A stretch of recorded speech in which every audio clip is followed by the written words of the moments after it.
hollow, and I was like, that's weird. And as I kind of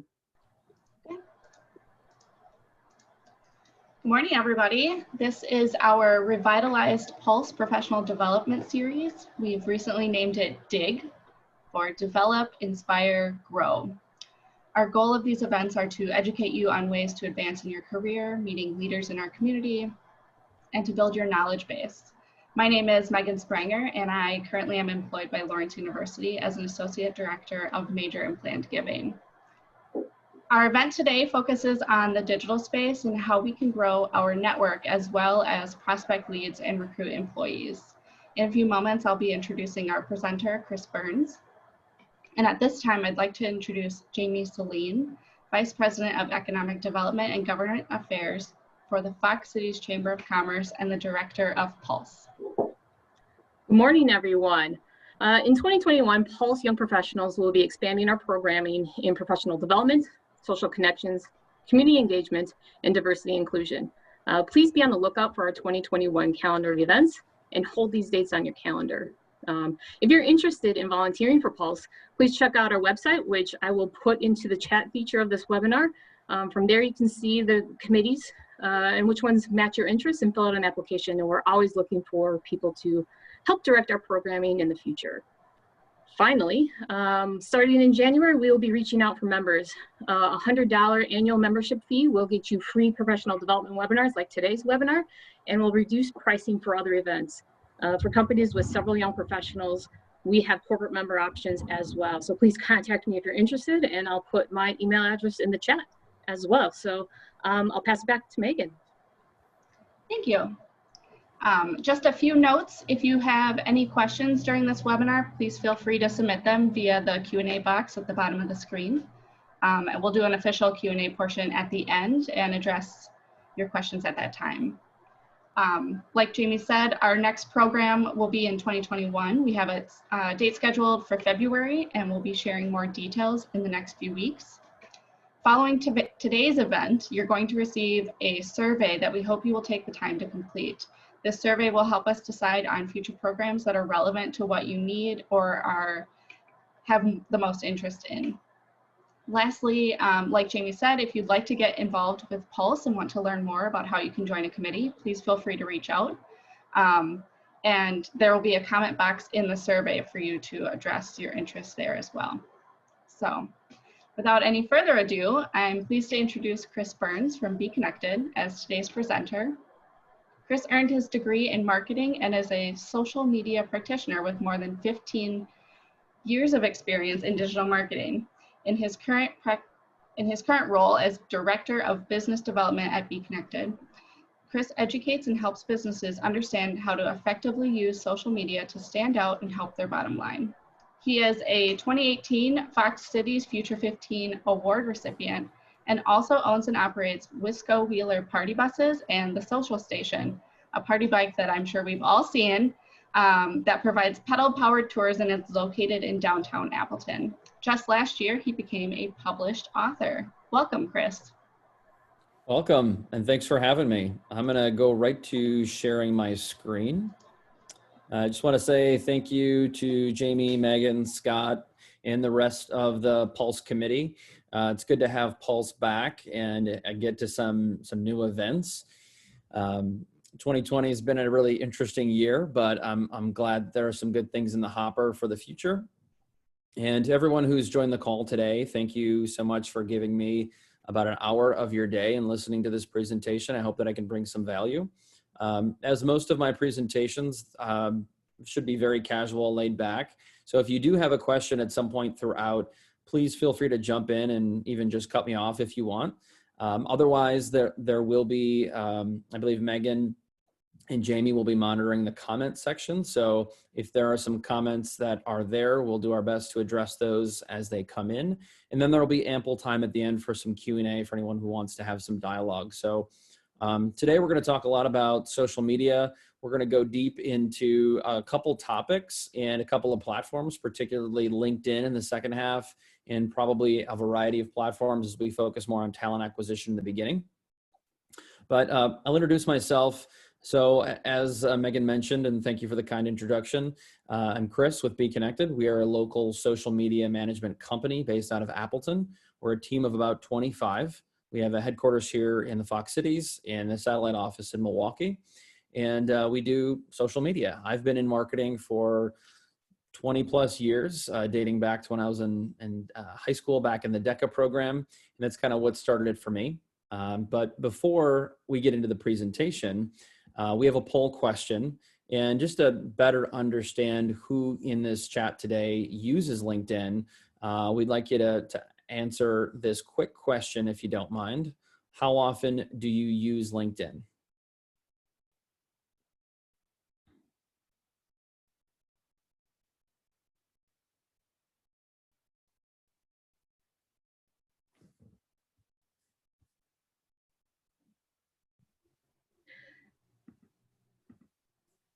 So Chris, it looks like our results are 43% are using LinkedIn as a news source, 25% are using it only when they're looking for a job, and 29% are using it daily. And a small 4% don't really know what LinkedIn is. Okay, well, that's good. That's a great mix of different users on the call today. So hopefully there'll be something here for everyone. Interesting.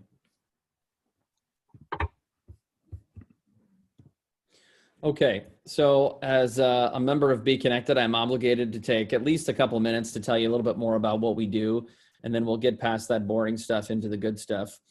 So as a social media management company, we are not a marketing agency, but a lot of what we do in social media management can mean a lot of different things to different people. It really starts with content. And that's what we believe gets people to stop the scroll. So if you're on Facebook and you're searching for businesses or you're just scrolling in general, the thing that's going to stop you from scrolling, because most of us scroll at 100 miles an hour, is usually high quality content. So things like photos and videos of people, products, service, facility, whatever it might be. And a lot of that is backed with strategy and ad campaigns. So we do all of those things for our clients in addition to some brand management, brand listening. It's ultimately a recipe, a lot of different things that we do. And typically what you see on the page is a lot of very creative content and clever copy, things that get people to engage with a brand or a company.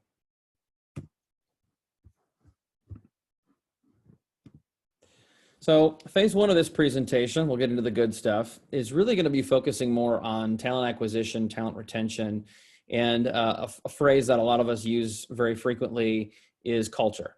And that's one thing that as a business, whether it's pre-pandemic or post-pandemic or in the middle of a pandemic, companies are looking now to hire back.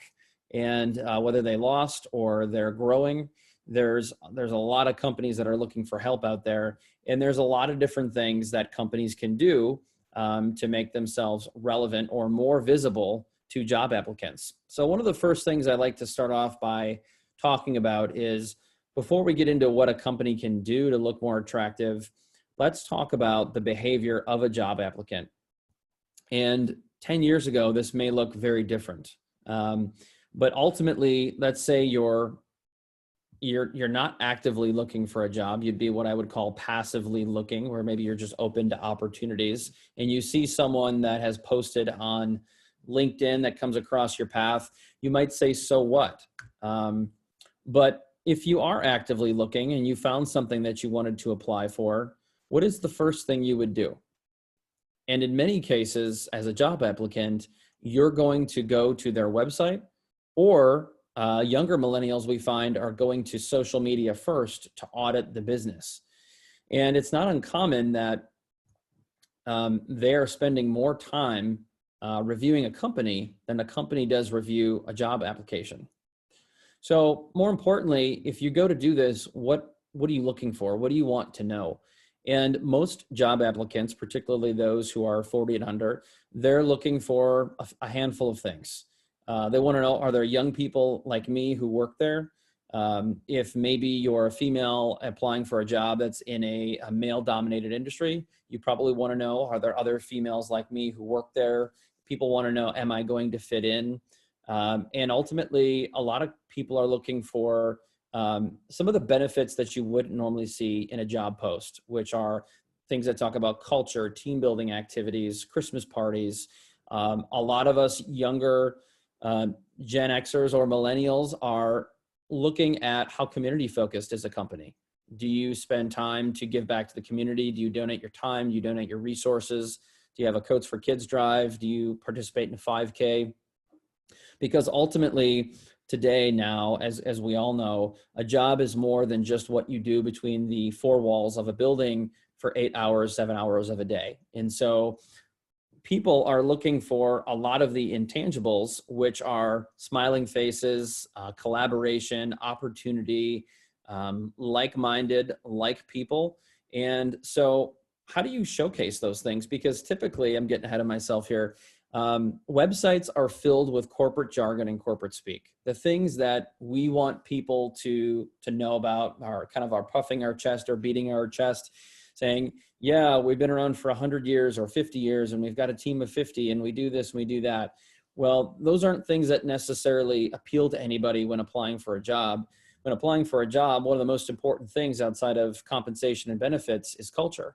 And so that just is not usually visible on most company sites, unless maybe you're a Fortune 500 and you have a website or social media page dedicated specifically to culture and talent acquisition. So now that we know that, we know the behaviors of a job applicant, what exactly can you do as a business to create content that would be more attractive to job applicants? Or, and on the other hand of this is also talent retention, because ultimately there are a couple of things as it relates to retention. There are some businesses that are afraid to feature their people in fears that their competitors might snag them away. But on the other hand of that is, if you don't highlight and celebrate your people, what if they choose to leave because they don't feel appreciated? So it can be and feel like a double-edged sword, but ultimately I'm going to show everyone some different opportunities and some different content themes that can be used to support your talent acquisition and talent retention efforts. And there's a lot of companies here in Northeast Wisconsin that do it really well. History is one. Now, you may not work at or be a part of a company that has a 100-year history like Oshkosh Corporation. Maybe you have 10, 15, or 20, which is still something you should be very proud of. But instead of sharing your timeline, which is what we see a lot on websites, which can honestly feel very boring. We started in 1975. In 1980, we built our first location. In 1985, we hired our 25th employee. Those are things that just don't carry a lot of clout and just frankly don't seem very significant. However, if you highlight the story or emphasize the story in history, and you talk about, for example, the post on the left, the 19 patent rejection letters you got when you started your company, the failure and how you survived and worked through all of those challenges, that's a lot more interesting and powerful story than to talk about your timeline. And so talking about being vulnerable, talking about perseverance and issues and growth through those issues and over the times is part of what makes a story very important. And believe it or not, the algorithms on all these social media platforms prefer copy or storytelling narrative. And a great example of that kind of holds this to be true is on a personal side. If you've known anyone who's gotten engaged, married, pregnant, or recently had a baby, those are things that live at the top of the newsfeed for several days because they have a celebratory narrative to them. And Facebook highlights things that tend to be celebratory or storytelling, as long as they have a positive, uplifting narrative to them, because they look for certain keywords. So if you can celebrate your history and celebrate some of your small victories, I think you'll find that as a company, that can be very attractive and lucrative to potential applicants of your company. And another one here on the right, talking about Throwback Thursday. There's a lot of different ways to do that, but ultimately storytelling behind that and digging back into the archives to tell a story that's ultimately very powerful and something that still impacts your company today. Number two is team building, and that is something that most companies today do.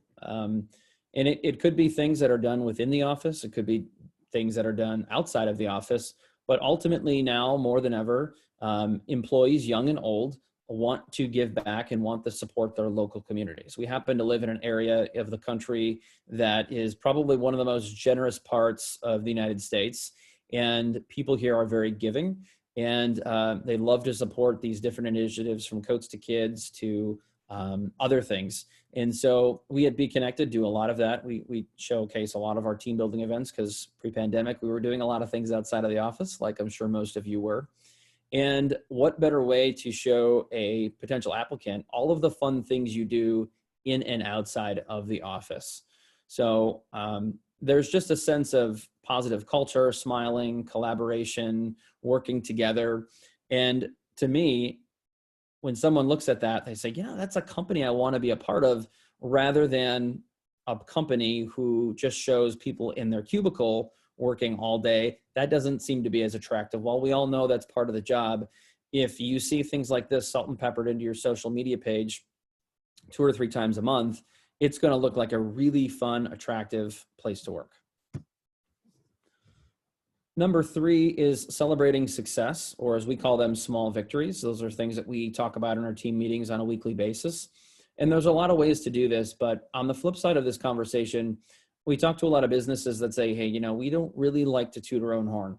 And whether you are uber successful or still growing, I think those are things that are really important, because people connect with companies for a variety of reasons. They really connect with people within the companies, but if someone follows your brand, they care and they want to know. And people also want to high five you and help elevate you or your company when you're doing well.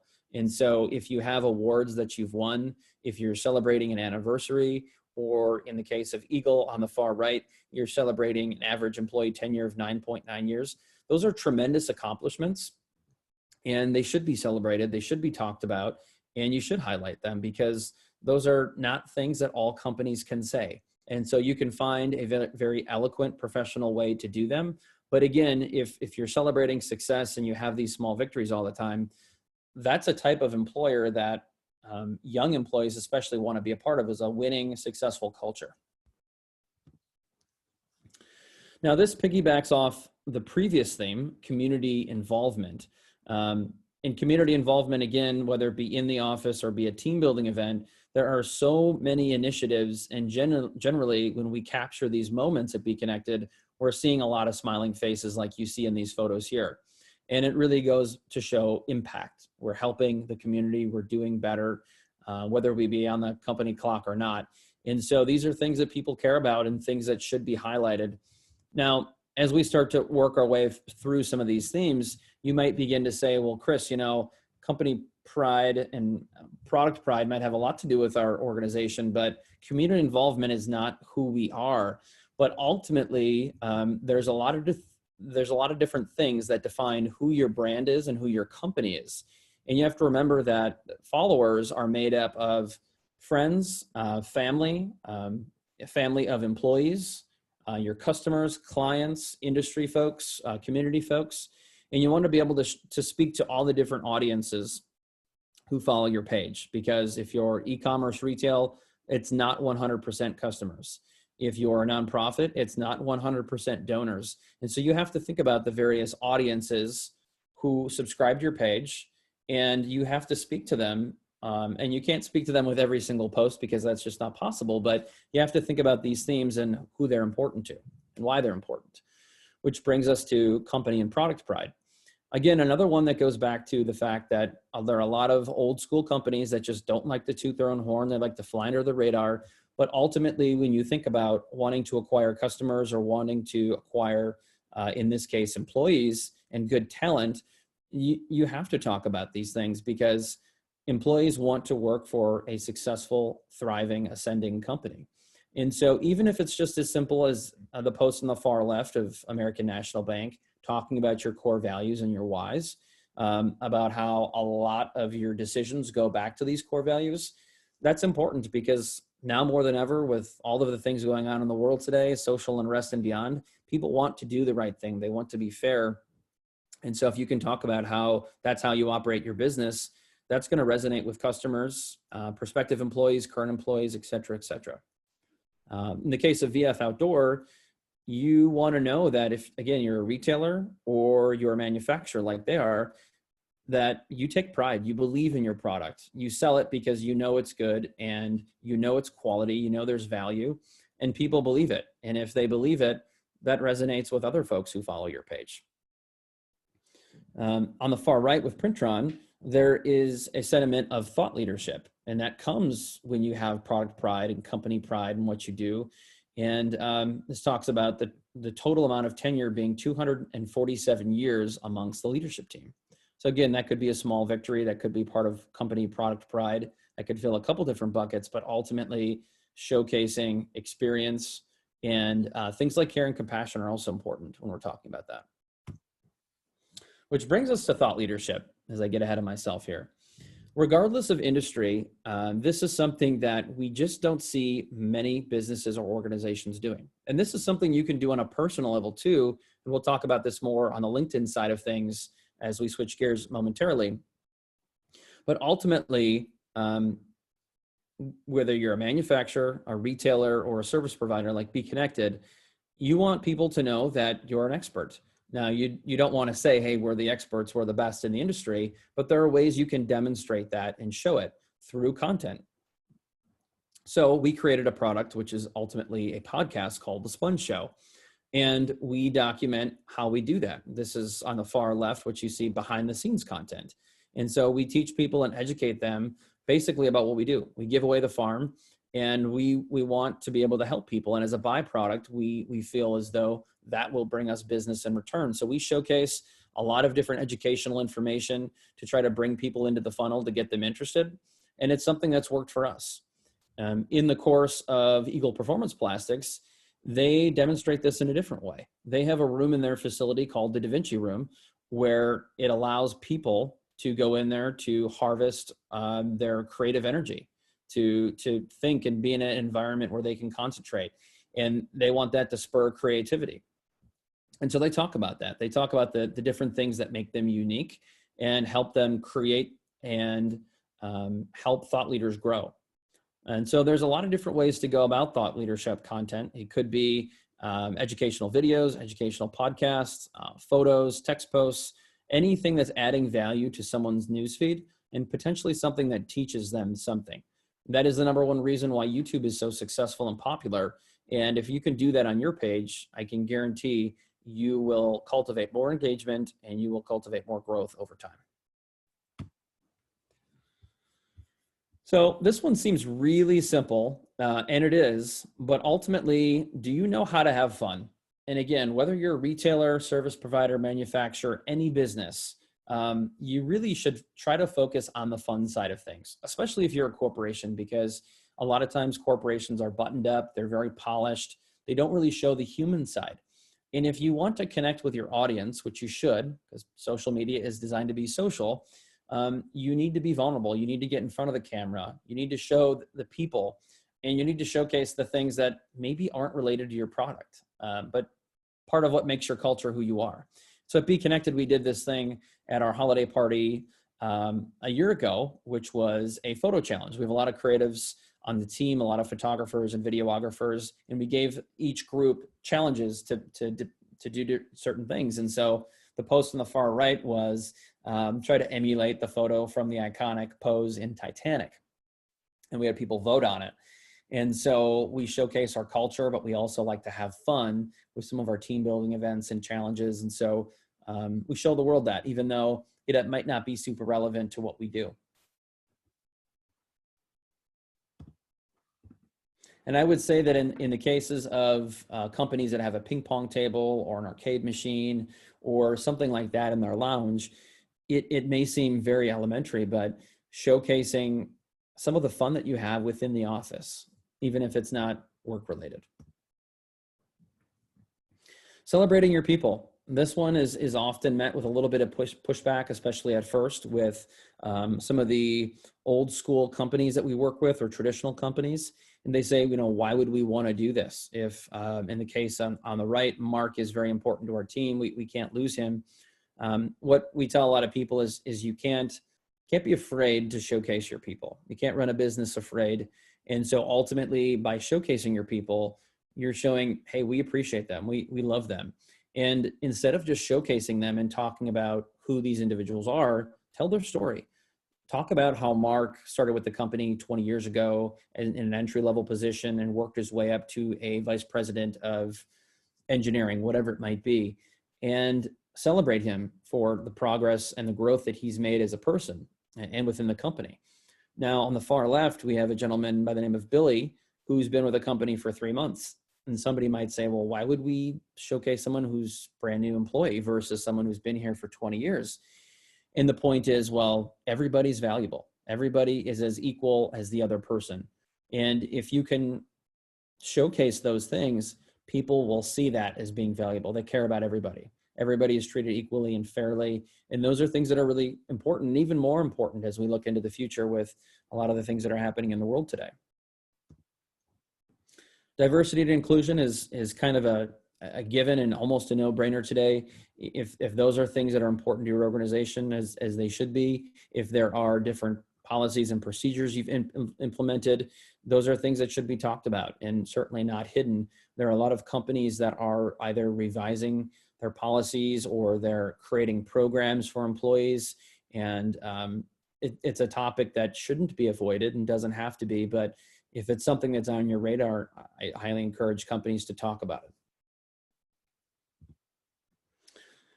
And then as we wrap up this section, you can actually have a page dedicated exclusively to talent. If you're a large enough corporation, this is something that some of the bigger organizations have. They can drive people to a page that focuses almost exclusively on talent and people so that they can speak to that one audience. And then they can still have their other page to do product, advertising, partnerships, branding, things like that. Okay, let's talk about some themes to highlight. And there are a lot of things in here we've already talked about, but there are so many things you can do today, whether you're in the office or working remote. We talked about showcasing your people, particularly your millennials and your younger folks. Employee anniversaries are great, but again, remember to talk about and think about the storytelling narrative. Instead of just celebrating Susie's 10-year anniversary, talk a little bit about what Susie does and the growth she's had within the company. Company anniversaries are great too, but again, storytelling narrative is important there.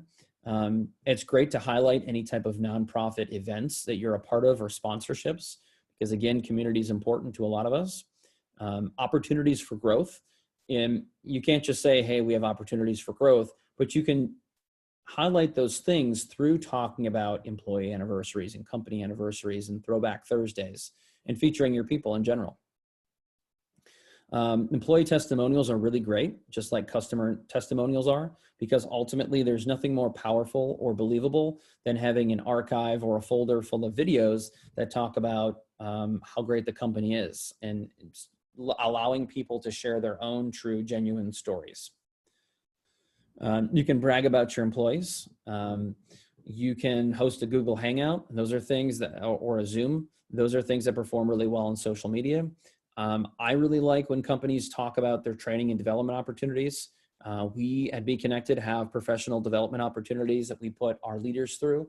And we talk about that because it's important to develop your team and show faith in them.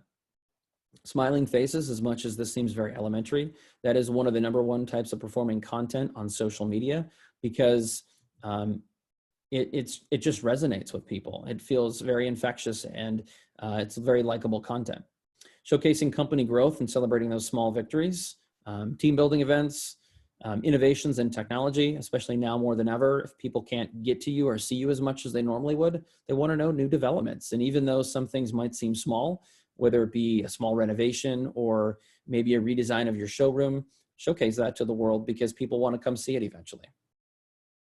But the ultimate goal should be to showcase your company culture and why your place of employment is the best option for a candidate, or why in general you just feel like this is a great place to work and a great place to be. Okay, we're going to move to phase 2, but before we do, I want to open it up for a hot minute just to see if anybody has any questions, comments, or wants to have some quick dialogue.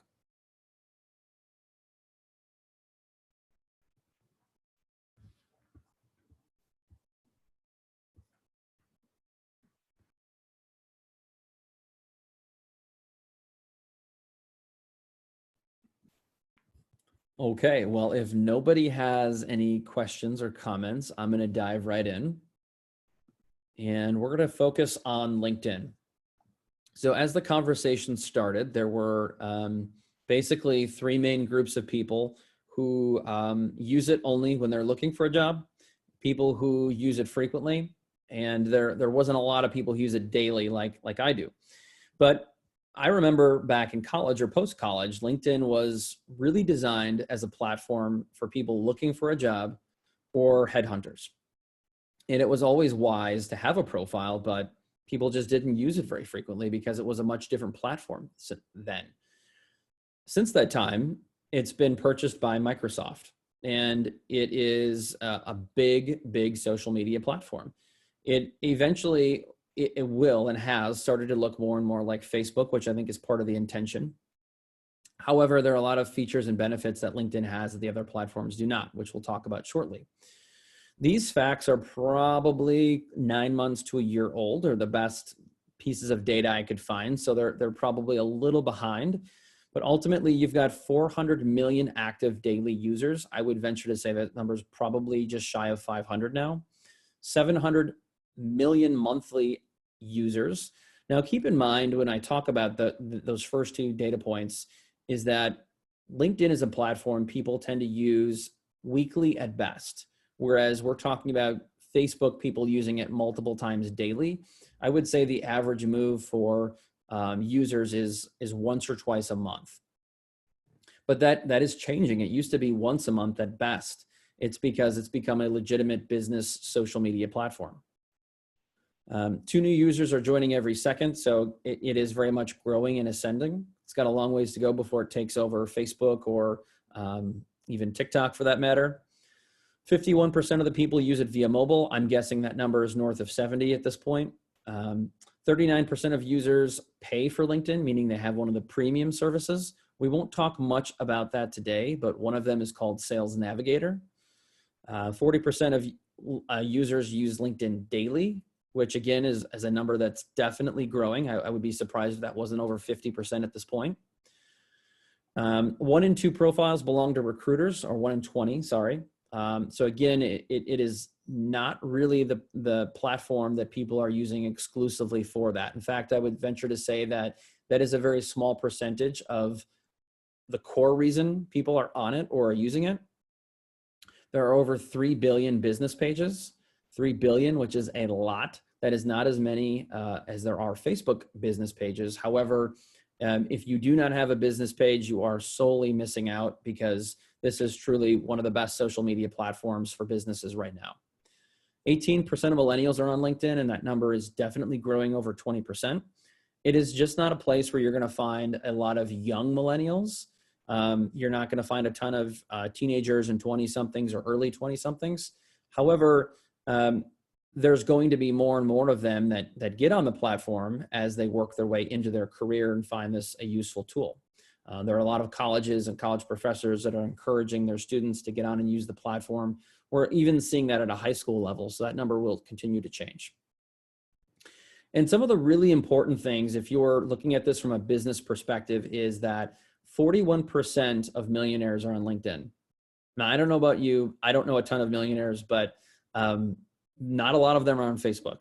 They want to be in places where they can't be found and where they're not going to have a lot of people spamming them. 44% of LinkedIn users earn more than $75,000 a year or more. So again, if you're looking for key decision makers, management to executive level folks, they're here on this platform. They're here because we know where everybody, the city or the general area they live. We know the current position, title, and the company they work for. So it's a lot easier to target specific areas, whether it be HR, marketing, IT, whatever, on LinkedIn than it is on other platforms, because people don't tell Facebook everything about where they work, or anything in some cases. And again, just to kind of reiterate one of the early points, is 71% of professionals feel that LinkedIn is a credible source for professional content. So we're talking about 70% of users using it as a social media platform, not as a means to find a job or secure a job in the future. So we know a little bit about Facebook now. Let's talk about what's new and what's happening since COVID. Engagement is up 36% in general. You know, surprise, surprise. That number is even higher when we look at platforms like Instagram and Facebook. 1 in 4 companies' posts are COVID related. That number is starting to shrink a little bit as coronavirus is probably more annoying people than anything. They're looking to not hear and see anything more about coronavirus. They're sick of it. And then coronavirus posts have been getting a lot more engagement, but that number is definitely dwindling more and more by the day. Posts working from home were up 45% in March. That number has started to shrink drastically as we've moved into fall. And the same is true about posts working from home. We're up in April, continuing to decline now. In short, though, it seems like messages that put people first are really what's most important. And we talk about that. It is talking about their story, their quarantine story, talking about how this has impacted them, focusing on people first and values. People are wanting to see less coronavirus stuff and see more about values and people and goodness and kindness. And when I created this slide deck, I put that LinkedIn stories and polls are coming soon. And what do you know, within days later, LinkedIn stories are here. And LinkedIn stories are no different than what you see on Facebook and Instagram. They've been out now for about a month, maybe a little bit more. And I'll tell you, when I first got them, and even now, the last 3 weeks, there was 10 to 12 of my 2,000 followers on LinkedIn were using stories, which means that if you post the stories as a person or as a business, you will be seen. Think about that. What if there was only 10 posts in your newsfeed? Everybody would see your content. It'd be amazing. It's not working like that anymore on Facebook. You'd be lucky if 10% of your followers saw your post as a business. So if you're a person or a business page, I highly, highly encourage you, I can't say this enough, to utilize Facebook stories if you want your content to be seen. And polls are the next thing coming, which will be out if they're not already, if some of you haven't seen that.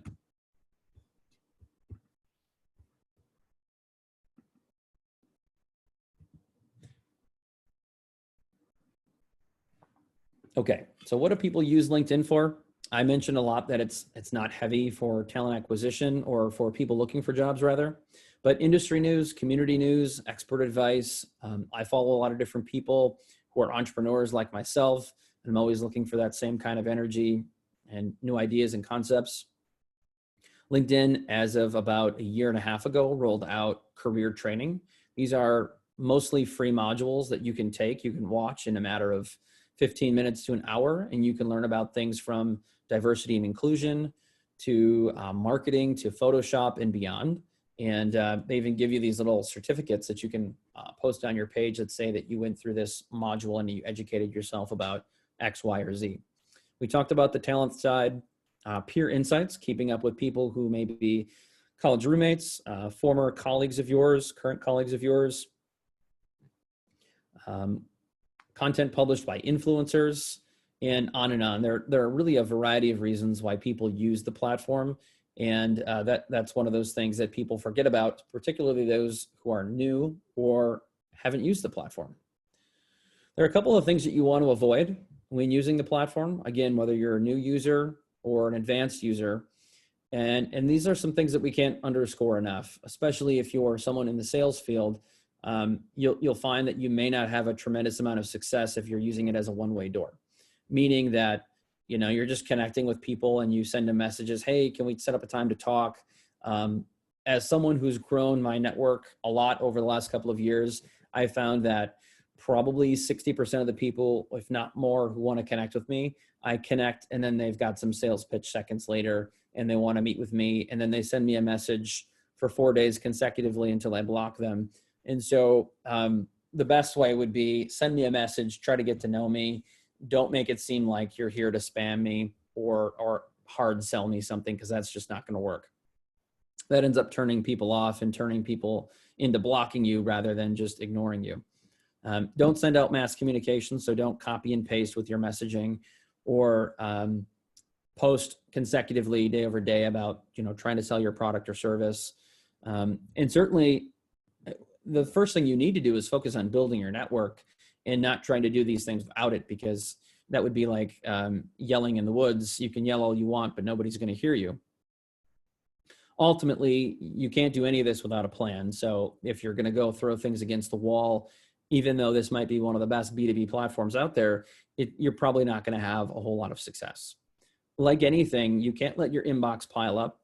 Like any social media platform, it's something you should use if you're going to use it, at least weekly. Stay on top of notifications and messages, because if someone truly is going to respond to your message and you don't get back to them for a week, you could lose out on an opportunity.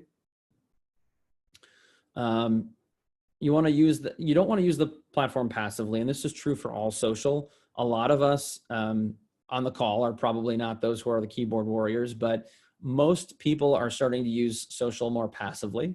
They use it to consume content, but not to engage with people. So they're not liking, commenting, sharing, sending messages. And so that's something we need to get back to, is being less passive and more engaging, and putting the social back in social media. Don't think that everyone is going to try to sell you, and vice versa. So you have to keep an open mind, because while it may seem like that in the beginning, people might have genuine reason for reaching out to you. And things to avoid is, don't think you're going to get success from not putting in any time. Like any social media platform, like any type of business growth, it does take time to grow. And so I encourage people, if you're going to use this regularly, try to use it once a week, even if it's just for 10 to 15 minutes. Okay, so now you know all about LinkedIn, how it works, what to avoid. How do you start to get more views? How do you start to look more attractive, whether it be to recruiters or to other people you're selling to, whatever it might be? Well, ultimately, the question is, are you willing to use it weekly, if not daily? You don't have to be daily, but using it on a regular basis of 2 to 3 times a week is important, even if you're checking on the weekends. And you have to be willing to publish content. So whether this be shared content or videos you're going to create through your cell phone, or you're going to be repurposing company content, to position yourself as a thought leader, to grow your network, to give people a reason to want to follow you, you have to be creating some kind of content to get their attention. Because if you're not in the news feed, how are people going to learn about you or your business, or be interested in buying your product or service? So let's talk about that. Let's talk about some things you can do to optimize your profile. Well, number one, you can start by creating a unique link or URL. If you go to LinkedIn or go to anybody's page, we'll take mine, for example, you go to linkedin.com/in. And if you haven't done much to optimize your page, instead of seeing my name there, you would get what would be about 36 numbers and letters. And how easy is it just to say, hey, follow me on LinkedIn, /my name, Chris B. Burns. And so you can go to your settings and you can edit that, and you can put your name in there. I wasn't able to get it without my middle initial, so I had to add that, but you can customize it to be whatever you want. Even if you wanted a 1, 2, 3 at the end, you can do that. But a few things, and they're very simple, is make sure you've got a good profile picture, a banner image, which we'll show next. And it's important to have a good profile picture, because I hearken back to a time when I was new at BConnected. I went to go meet someone at a coffee shop, and they were waiting for me at Copper Rock. I walked by that person 3 times and like, hey, Chris, I'm right here. I was like, oh, hi, I'm looking for Jim. And Jim hadn't changed his profile picture in about 25 years, it looked like. And I don't say that to be rude or disparaging, but like a lot of us men, we tend to hold on to things like our hair and have pictures that are outdated. And so you'd hate for that to happen to you. It's certainly embarrassing for both of us, but have an up-to-date professional headshot if you can. You can use a background banner image that maybe is a graphic design or a photo of your business or your product. Update the URL as we mentioned. We'll talk about the bio momentarily. And in your profile, talk about who you are. That is a chance where you can get a little personal, talk about your hobbies, your interests, your experience in the industry, skills you may have. You can even ask people for recommendations or to endorse your profile. Those things do not carry a lot of clout, so I don't recommend putting much time into that. But ultimately, this is what it looks like. So we at BConnected all are on the same page. We all have a professional headshot that we've taken in-house, has a black background. So what you'll see is a team that has continuity. We like to believe that that can elevate our brand. And then we use this image as a background image, which is from the back of our business card. Very easily accessible online. And that way, everybody looks consistent, professional.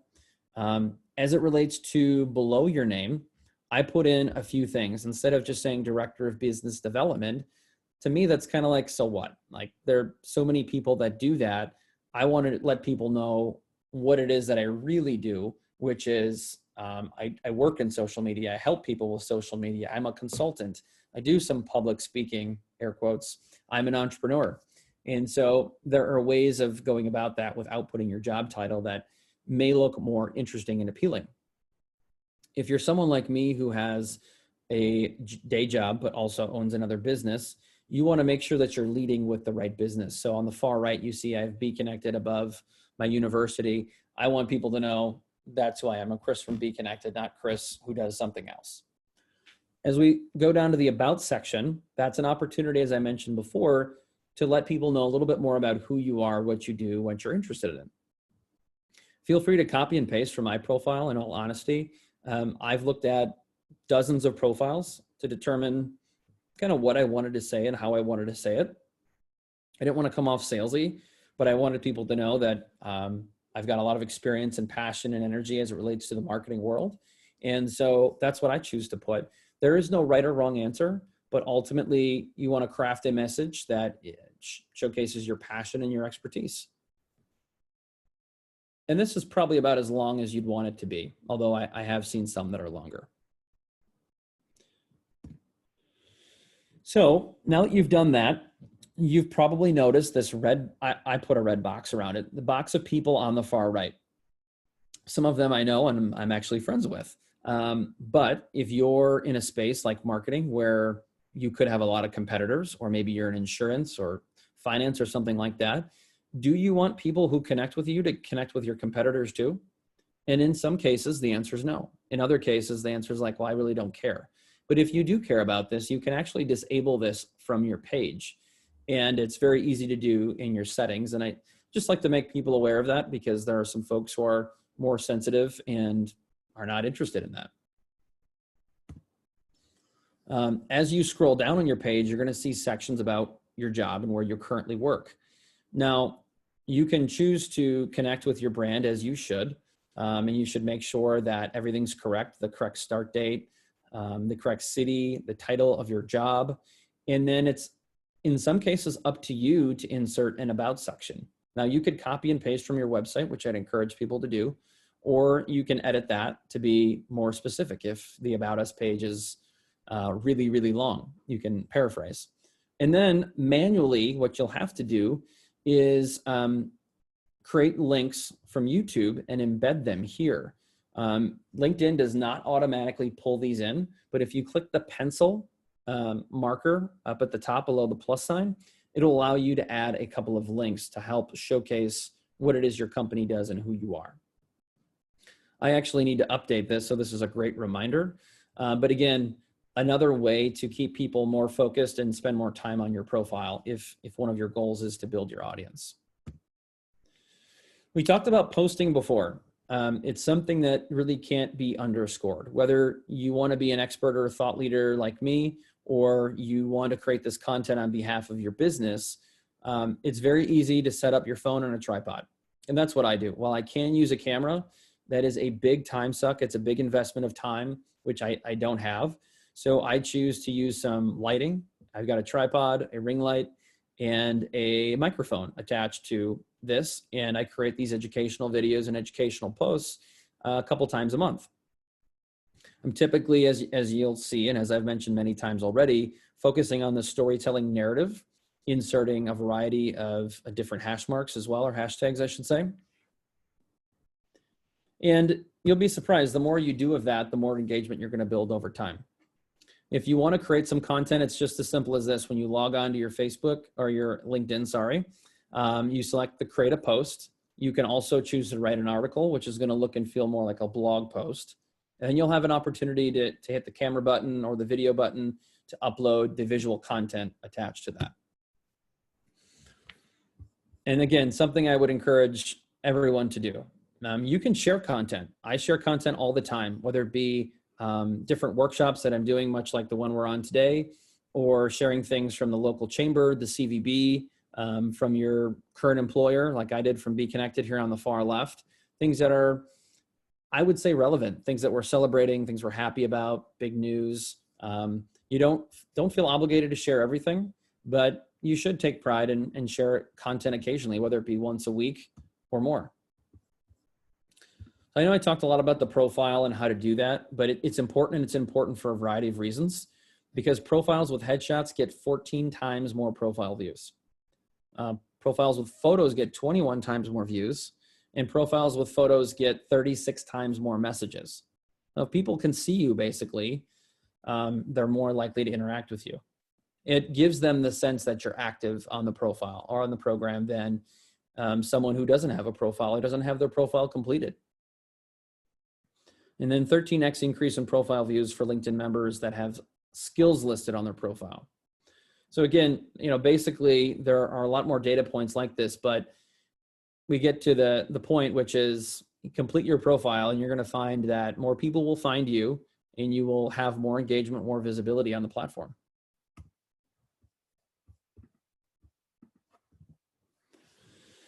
So if you're thinking about this as a company, we're going to switch gears, put your company hat on. You're like, yeah, our company should really be on LinkedIn, or we should really be active. It's important to set the standard, to get professional headshots, to get profiles to look consistent. Build that standard, because it can elevate your brand and the look of your company, the perception. It's just as simple as background images, headshots. Make sure that job titles and business descriptions are accurate. And then talk about employee posting behavior.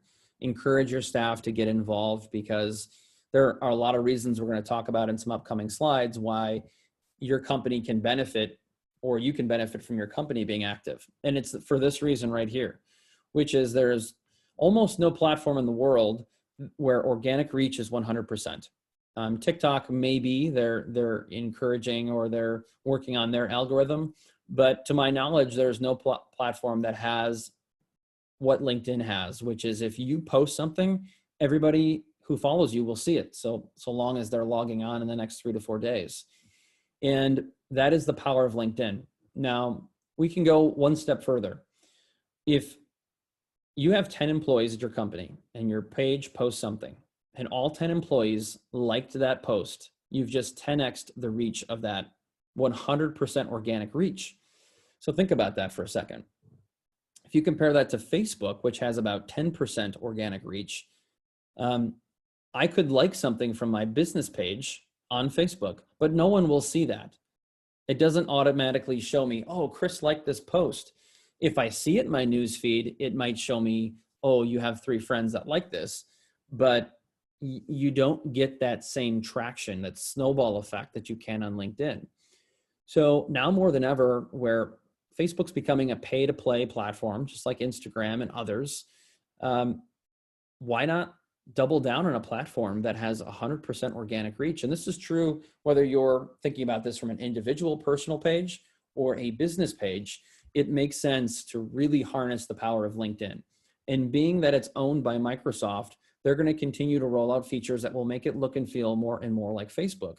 But the good news is, without all of the spam and without all of the politics and stuff about current and social events, I would say that is less than 1% of my profile and my feed right now. And it is so refreshing to get away from a lot of that stuff, regardless of your political and worldly views. So I'm going to give you a little ride along here through some snapshots. On the far left, I've got circled. Sorry, I just thought this would be a good time. We have a related question in regards to company LinkedIn profiles. So similar to how Facebook and Instagram allow for admins to be added, can you assign different admins for LinkedIn? Great question. And yes, you can. In fact, you can have a team of people admin or manage the page, which we do at BConnected.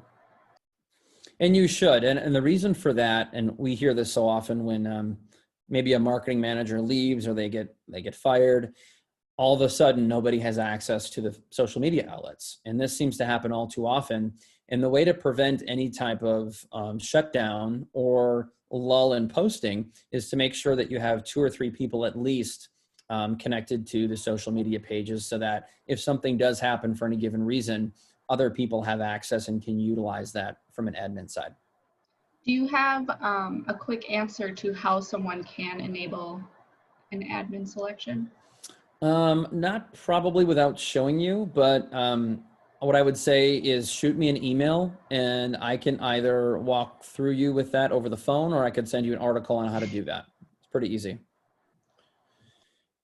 So on the far left is basically the newsfeed. And in the middle, we have the profile, which we've talked about. If you see something like what you see on mine, which says I'm an all-star, it only means I'm an all-star because I have my profile fully completed. And so when I look at this, a couple things that are really important that I would encourage you to spend your time on is your notifications tab. Most of this is really pretty self-explanatory from the mobile side, but the reason being is that I put a great emphasis on being social on LinkedIn. So yes, there are some people I don't really know or don't remember even how I got connected with, but I know at some level everybody in my network. And so I'm generally every day going through, hey, congrats, Matthew, on your promotion. Hey, congrats, Jason, on your promotion. Happy birthday to Tim and John or whoever else. If I don't know the person and I'm thinking, geez, how did I get connected with them? I might not, but I try to do that. And what I've found is that over the last 3 or 4 years, there are more and more people that reciprocate that feedback or that engagement. And so when I take it back to when I started at BConnected, I used LinkedIn sparingly, once a month at best. I never posted, I never created content. I used it very passively. I'd post something and I'd get 5 or 6 likes. And now I could post something and get 30, 40, 50, or 60 likes, because I like to think a lot of that has to do with, yes, my network has grown, but I use the platform to be social, and I reciprocate a lot of that engagement with people, because you want to show that you care and you're compassionate about that. And if you use the platform in a non-passive way, you're going to find that comes back to you in a good way. So we're just about done here, but think about these things when you're focusing on boosting your talent acquisition efforts, which is something we talked about in the first half of this, is ensure your team's on LinkedIn, ensure your company has a LinkedIn page, and more importantly, you could have one, but you need to make sure you've got a logo and a background photo, and you've got information about number of employees and address and a website link and other things that are going to make it relevant. Otherwise, you're going to be borderline invisible, and you don't, as any kind of business, you don't want to be invisible. You can leverage content like employee testimonials. I encourage a lot of companies to use an ad budget when trying to promote openings, because then it'll feel like you're casting a wider net when you're trying to find more quality applicants. And LinkedIn is probably one of your best options as it relates to running digital ads for job openings. You can have employees amplify the reach. So if you're going to be hiring for 2 or 3 people over the next month, send a message out to your team that says, please help us share this on your pages so that we can help cast a wider net. You can use LinkedIn groups, which are not really effective, but something worth exploring if you're new to the platform. Again, going back to highlighting the small victories and investing in LinkedIn Recruiter Tool, which is like Sales Navigator, but for people in the HR side of the world to find quality candidates. Unfortunately, we don't have a lot of time to dive into that, so I'll just show you kind of what it looks like, but it allows you ultimately to have unlimited access for $99 a month to be able to search through people in geographic areas or with different skill sets. So again, multiple reasons why you'd want to have your profile filled out correctly and completely. I know some people had some interest in wanting to generate more leads on LinkedIn. So we'll try to get through this quickly, but ultimately you can use the search bar to search for either people or companies. I usually go to companies first and then try to connect with the individuals after that. And LinkedIn will show you everyone who works within the company. And then you'll be able to determine which department or which individual you want. Again, if you want to drive more people to LinkedIn, make sure that you have a LinkedIn icon on your website because you'll be surprised the number of web visitors you get.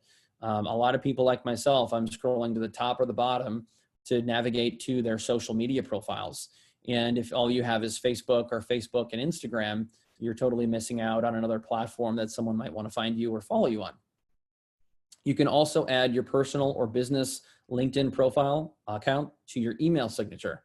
If you're like me, you send a ton of emails every day, or send and receive. And so think about the amount of clicks you could potentially get from having it in there, especially since you're able to see who's viewed your profile. Ultimately, you want to make your profile a resource, because if you do, you're going to build those connections and you're going to drive more people to your page.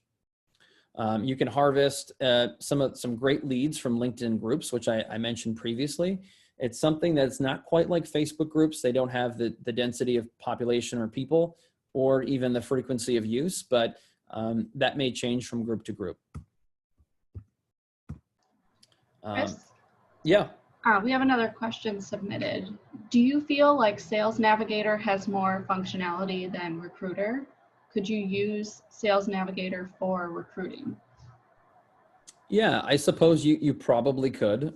This is coming from someone who does not work in HR recruiting.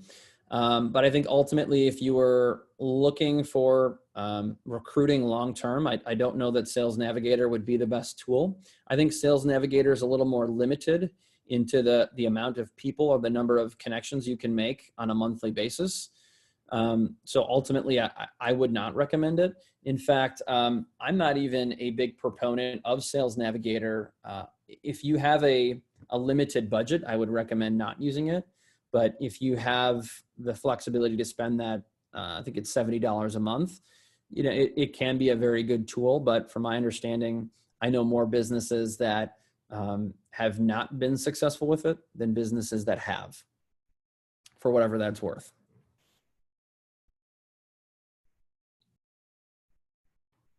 And a lot of these things we've talked about already: hunting by prospects by company, using the search tool, monitoring your notifications tab.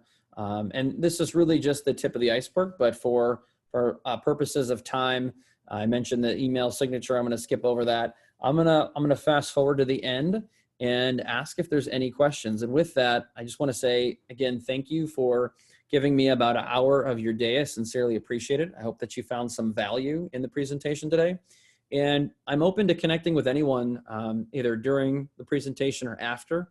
So if you've got some maybe more in-depth questions, or maybe you have something you want to ask me about your business, feel free to shoot me an email, connect with me on LinkedIn, phone call, text message, whatever is most convenient for you.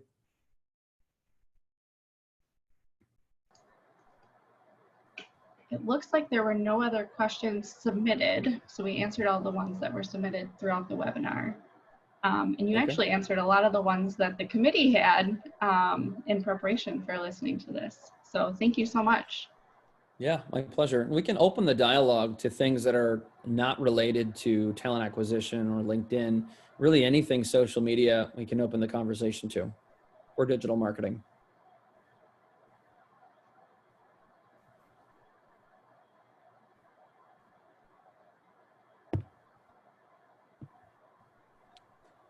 Don't everybody ask at once. All right, we've got a new question. Do you find that there is a convenient way to manage all social media accounts so you don't get overwhelmed?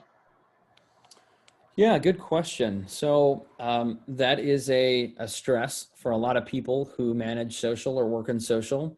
And there are tools like Hootsuite that can be used that allow you to post to multiple platforms at once. There are some advantages and disadvantages if you're using the free version. What'll happen in some cases is that photos can look pixelated or cut off, particularly on LinkedIn. And it will be cost effective. It will be time savings. However, there are some small disadvantages. We use a tool called Sprout Social, which is probably on the enterprise level or expensive side. And that allows us to post to all platforms from one unique place. We can respond to all of the questions, comments, direct messages from one unique place as well, without having to toggle back and forth from platform to platform. That is something that's probably priced out of a lot of small businesses' budgets. But there are other tools that you can do that. There's one called Later.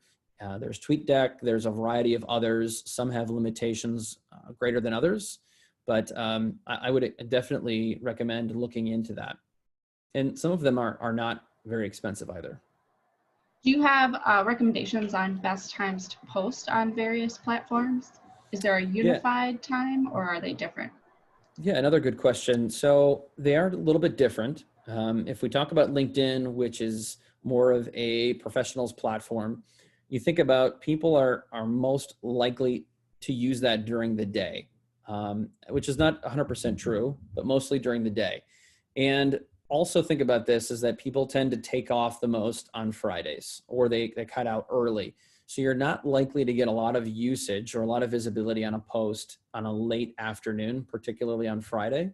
So if you're going to post, you're going to find that engagement is typically best Mondays, Wednesdays, Thursdays from 10 a.m. to 2 p.m. roughly. But you're probably better off more earlier in the day, like mid-morning. Because when people get to work, the first thing they're doing is not checking their LinkedIn, they're checking their email. And then as they get some breaks throughout the day, they might pop onto LinkedIn for a few minutes here and there. As it relates to Facebook, we're finding that late morning, again, same thing. People kind of in between phone calls or in between webinars, they're jumping onto Facebook or even for a few minutes. Otherwise, it's in the evening. Definitely when dinner wraps up, we're seeing a spike between 6:30 and 8:30 p.m. And then you'll see a lot of people, in bed 10 p.m. But ultimately, I would say, right after dinner to late morning is probably some of the best times to post. And it's really kind of a crapshoot sometimes because as your page grows or your audience grows, those times will fluctuate slightly because every audience is slightly different and they behave differently. But you'll be able to find what's best for your audience just by going on your Facebook Insights tab. So I'd encourage people to do that at least once quarterly because those things do change. Trends change. Right now, things have looked a lot different because we're still, quasi-quarantine. So behaviors are much different. People are spending a lot more time on their phone, even while they're working during the day. So it is very much sporadic on Facebook right now. Would you recommend any other tools like Alignable for building connections? Yeah, Alignable's okay. I've seen some decline in usage and engagement on Alignable. But one of the thoughts I have on this is, most of us want to be on all these social media platforms and use all these different tools. But the thing to consider is, one, is your audience there? If your audience is there and you feel like there's opportunity to be had, use it, but only use it if you have the time. So this is really where the conversation always comes back to is, do you have the bandwidth? So what I mean by that is, if you have 2.5 to 3 hours a week to manage social media, do you really have enough time to be on 6 platforms? The answer is probably no. And so do you want to do 3 platforms really well, or do you want to try to manage 7 platforms average at best? And so you have to kind of take that into consideration. If you're maybe an e-commerce or retail business that has 4 or 5 people in the marketing department, you can do all that and then some. But most companies do not have that luxury. So I would say try to stick to the platforms that you feel like are going to give you the most value and do your best job, the best you can on those. Another question is, do you feel like sites like Parler or MeWe are the next big thing? Oh, excellent question. I kind of chuckle a little bit when I hear that. It's hard to say. I like Parler. I think that is going to be a platform that's here to stay. It's a little early for me to say that, but because of the censorship that's happened on a lot of platforms, which is very real. I mean, honestly, that stuff really happens, and it's offended a lot of people, and not just people with certain political beliefs. I would say that I'm seeing in some places that people are trying to cast Parler as being a platform for specific people with a political belief. but that's not true. It was growing to begin with before all that happened. I would say that let's wait and see. Don't be too quick to jump on a platform, whether it be Snapchat or TikTok or any of those, if you don't think it can provide a return on investment. I am seeing, and this was after about a year and a half, I told businesses just to keep an eye on TikTok. Businesses use it. The Washington Post uses it. There are celebrities, there are news outlets, there are businesses who use the platform, and they can make a lot of money and get a lot of visibility off of it. But it's not for a manufacturer in Northeast Wisconsin. Just like Parler's probably not, or MeWe or those, but that may change. People said the same thing about Facebook 20 years ago. So keep in mind that if that is the case and businesses are seeing success, be an early adapter. But for most businesses on this workshop, TikTok and Snapchat and MeWe and Parler are probably not going to be the best means of your time. But like I said, that could change. I think if nothing else, as an individual, to keep up, create a profile, check it out, be a user, and see how you like it.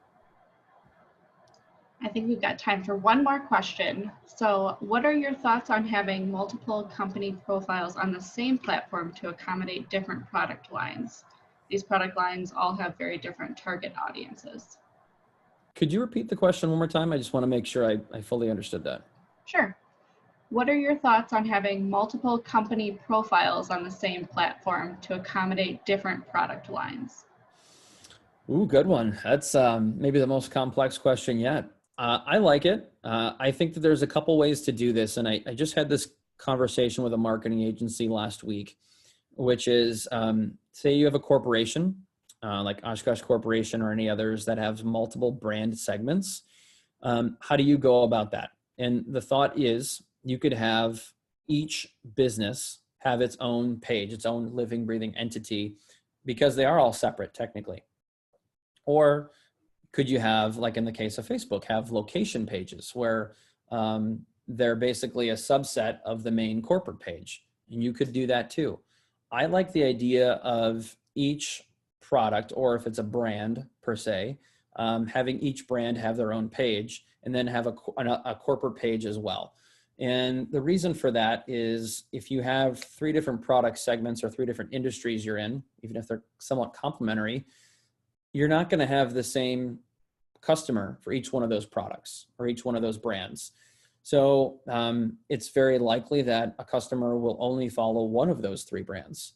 So also because of that, you want to create content that's a little bit different. Some of the content you could probably repurpose for all 3 pages. So I think you're best off having 3 separate pages that are what they would be called affiliated pages on LinkedIn. You have a showcase page, which is your corporate page, and then affiliate pages below that. You can do that on Facebook as well. Without going too far into the weeds, I would say if you want me to comment more, I'd be happy to. Just shoot me an email or a phone call, and I'd be happy to give you my thoughts on that.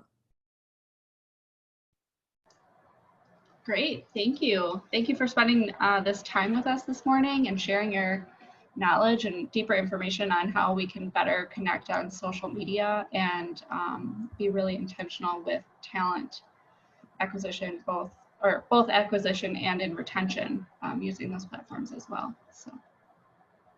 Yeah, my pleasure. All right, I believe that will conclude our webinar. So again, we do have a slate of activities and engagement opportunities coming up in 2021. So be on the lookout for those. And after this webinar concludes, we'll be sending out a survey to kind of better address some of those interests and make sure that we're creating that content for you.